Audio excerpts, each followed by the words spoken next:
This is truck racing, a European sport that keeps its spectators on the edge of their seats. For safety, there's a speed limit of 100 miles per hour, so the skill is in overtaking on the corners. The trucks aren't built specially for racing. They're all adapted from road-going vehicles and engineered for acceleration rather than ultra-high speed.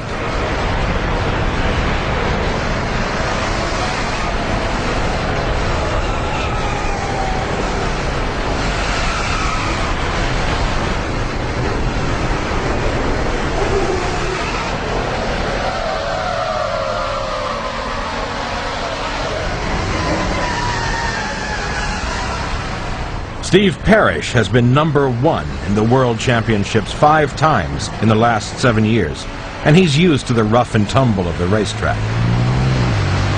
It isn't as bad as you first think. We have special race roll bars and very stiff chassis, and it actually handles reasonably well. There's still an enormous amount of weight there, and it doesn't do exactly as you ask it, but it's much more precise than you would imagine a truck could possibly be. His truck is a top-of-the-line Mercedes that has been customized for racing.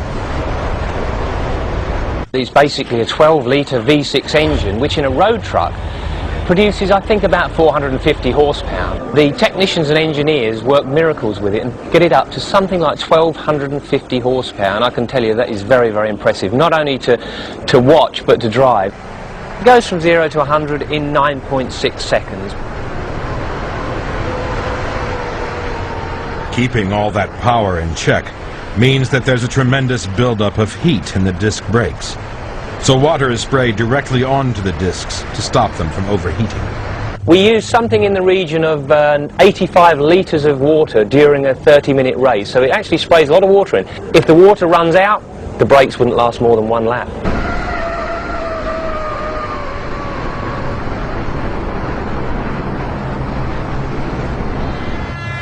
After half an hour's racing, there was only 20 seconds between the finishing time of the first and the last truck.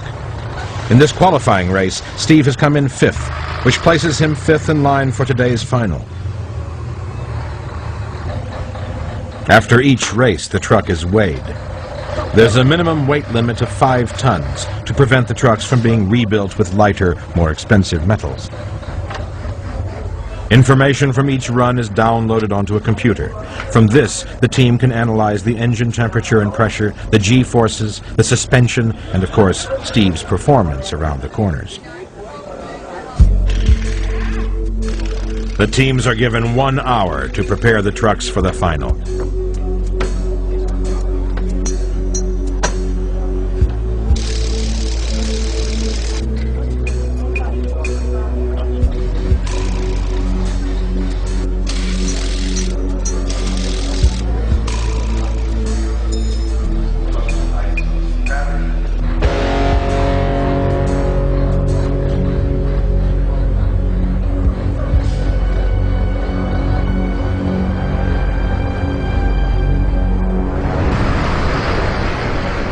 Driving such a huge piece of machinery around a racetrack requires particular skill, especially when there is so little space to overtake. Steve credits his racing success to his smooth driving technique. I call it tiptoeing my way round, because if you grab hold of it and start heaving it around, you go nowhere, because there is so much inertia. The tyres get overheated, the brakes get overheated. You really have to be very careful with it.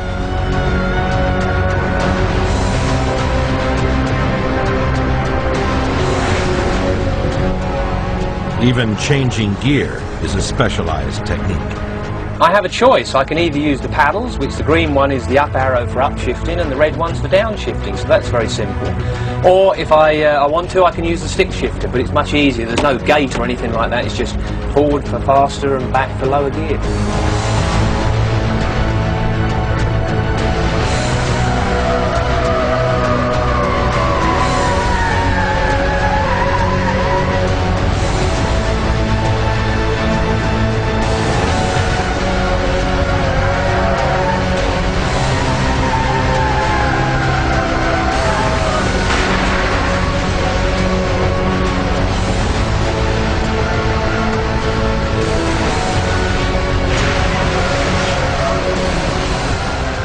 They don't look like they should be going as fast as they are, and it's a 5-ton vehicle that's doing 100 miles an hour sideways through a corner with smoke off the tyres. It's very, very spectacular.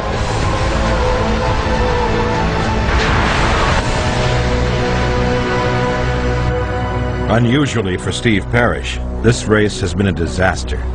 He suffered some serious damage to the truck and fallen back to 6th place. I'm an awfully bad loser. I just don't accept it, I really don't. But I hate to blame myself, because once the race driver starts to blame himself, he's nearly finished, he's lost his confidence, and that's very, very important to be a racing driver.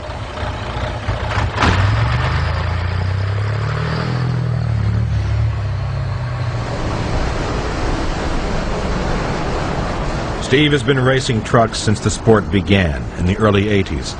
At that time, the trucks were either driven by truck drivers with no racing experience, or like Steve, racing drivers with no truck driving experience. It was all a great recipe for entertainment. And over the years, there have been some spectacular incidents.